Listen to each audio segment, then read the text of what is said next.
Look outside right now. Maybe it's cold. Maybe you turned the heat up this morning without thinking about it. But 20,000 years ago, on the exact same land you're standing on, a human being woke up in temperatures that would kill you before lunch. No heat pump, no insulated walls, no emergency services, just ice, wind, and a body that was never built for any of it. And yet, they didn't just survive. They thrived, had children, built communities, made art. So the question isn't whether they survived the Ice Age. We know they did, because you exist. The question is how. And the answer is going to make you look at your own species completely differently. Let's start with what the Ice Age actually felt like, because most people get this wrong. We're not talking about a bad winter. We're talking about a 100,000 year atmospheric event where global temperatures dropped 10 to 12 degrees Celsius below what they are today. The Eurasian steppe, where large populations of ancient humans lived, regularly hit minus 40 Fahrenheit, not wind chill. Actual air temperature. At that level, exposed skin begins dying within 4 minutes. Breathing without covering your mouth causes lung damage. A modern human dropped into those conditions with no preparation would be dead before the sun moved an hour across the sky. The popular image is always the same. Shivering figures hunched in a shallow cave, barely alive, waiting for it to end. Archaeology tells a completely different story. They built houses, not windbreaks, not lean-tos, actual engineered structures, and the material they used will stop you cold the moment you picture it. At sites like Mazirich and Kostenki in Ukraine, researchers uncovered the foundations of houses built entirely from mammoth bones. Mammoth skulls, each weighing over 200 pounds, arranged as foundation blocks, curved tusks forming dome-shaped load-bearing frameworks, hundreds of interlocking bones filling the structural gaps, the entire frame covered in layers of stitched mammoth hide thick enough to block wind and shaped precisely to shed snow without collapse. This was not improvisation. Experimental reconstructions of these structures confirmed what the archaeology already suggested. A properly built mammoth bone house maintained interior temperatures 40 to 50 degrees warmer than the outside air, using only small fires. Modern Arctic shelters with industrial insulation and electric heating systems routinely perform no better. Let that sink in. Builders working with bones and stone tools, zero engineering education, zero written knowledge, match the thermal performance of structures we build today with synthetic materials, power tools, and centuries of accumulated science. But here's what makes it even more remarkable. They didn't just build these houses, they planned them months in advance. Constructing a mammoth bone structure took 2 to 3 weeks of intensive labor by 8 to 10 adults. That means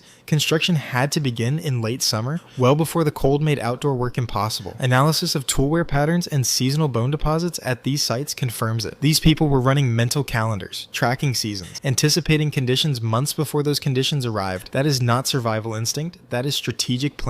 Now here's the part that genuinely surprises modern engineers. Keeping the structure warm was only half the problem. The other half was keeping it from destroying itself from the inside. When 8 to 10 humans sleep, breathe, and cook inside an enclosed space in sub-zero temperatures, moisture builds up fast. That moisture hits the cold interior walls and freezes. Ice forms inside the structure. The materials degrade. The insulation fails. Within days, the shelter that was keeping you alive becomes the thing killing you. Ancient builders solved this with a ventilation system so precisely designed that Arctic engineers studying these sites have expressed genuine surprise. Small openings near ground level pulled in fresh, cold air. Larger apertures near the apex allowed warm, moisture-laden air to escape before it could freeze. The airflow was not accidental. The placement of those openings required understanding the physics of convection, the behavior of warm air rising, the specific geometry needed to create continuous airflow without letting heat escape faster than the fire could replace it. No textbooks, no fluid dynamics education, just observation, experimentation, and the consequences of getting it wrong. Inside the shelter, the fire itself was an engineered system.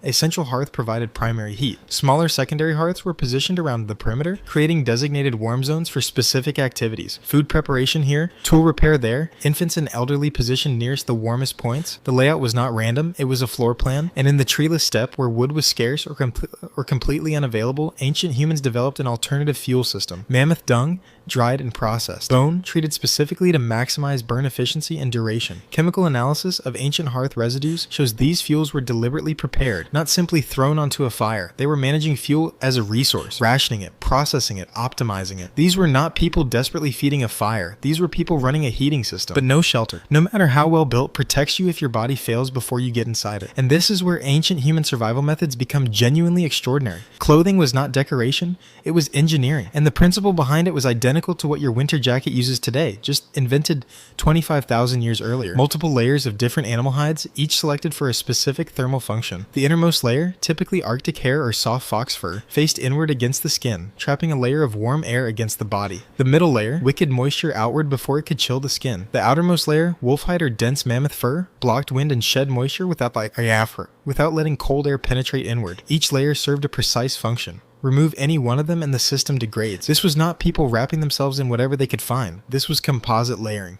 The same physics as Gore-Tex, developed independently from necessity tens of thousands of years before synthetic materials existed, and the stitching mattered as much as the material. Archaeology from sites across Siberia and Eastern Europe shows bone needles, thin enough to produce nearly watertight seams. A seam that leaks wind or moisture in -40 temperatures is not a minor problem. It is a fatal one. Ancient tailors understood this. They were not making clothing. They were manufacturing survival systems one stitch at a time. Now here is the method that modern survival experts find most unsettling, because it required something that looks less like survival instinct and more like calculated psychological discipline. When conditions outside became unsurvivable, ancient humans went underground. At sites in Russia dating back 800,000 years, researchers found circular depressions excavated to depths of 6 to 8 feet and up to 12 feet across. Tool marks in the soil confirm these were deliberate, not natural formations, not animal dens, intentionally dug chambers. The reason is pure physics. At 6 to 8 feet below the surface, ground temperature stabilizes at 20 to 30 degrees warmer than the air above, regardless of how cold the surface gets. Your ancestors did not fight the cold. They went below it and let the earth itself become the insulation. Connected to winter shelters at sites in permafrost regions, underground chambers served a second purpose: natural refrigeration. Meat stored in permafrost-connected chambers stayed frozen and accessible throughout winter, even during storms so severe that surface travel was impossible. Ancient humans were not eating whatever they could find in the moment. They were managing food reserves, storing surpluses in the summer and autumn, drawing them down through winter in a calculated rationing system that kept communities fed for months without a single hunting trip. And then there was the method that kept them alive when everything else failed. When the shelter was damaged, when the fuel ran out,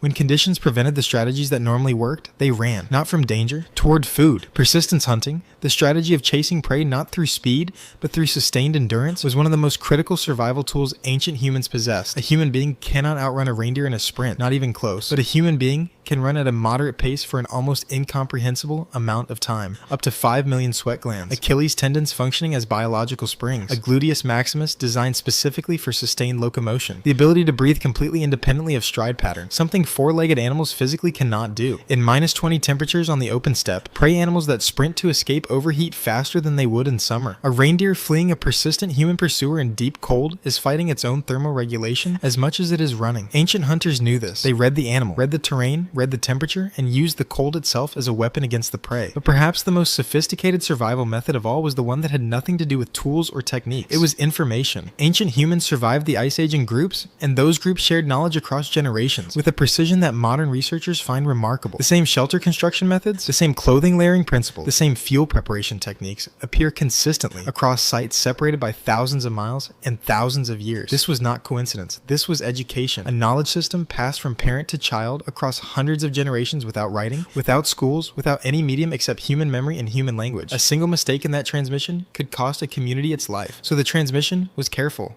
deliberate, treated as the most critical resource any group possessed because it was. Go back to this morning, the coat you put on, the heated building you walked into, the food in your refrigerator that someone else hunted, processed, and delivered to a store 3 minutes from your home. Every single one of those things traces a direct line back to people who had none of it, who built the knowledge from scratch in conditions so extreme they would end your life within hours. They didn't survive the Ice Age because they were lucky. They survived because they were smarter than the cold, smarter than the dark, smarter than an environment that was trying consistently and without mercy to kill them. You are not just the descendant of survivors. You are the descendant of engineers, tailors, architects, chemists, and strategists who built human civilization one brutal winter at a time with nothing but bones, hide, and a refusal to stop thinking.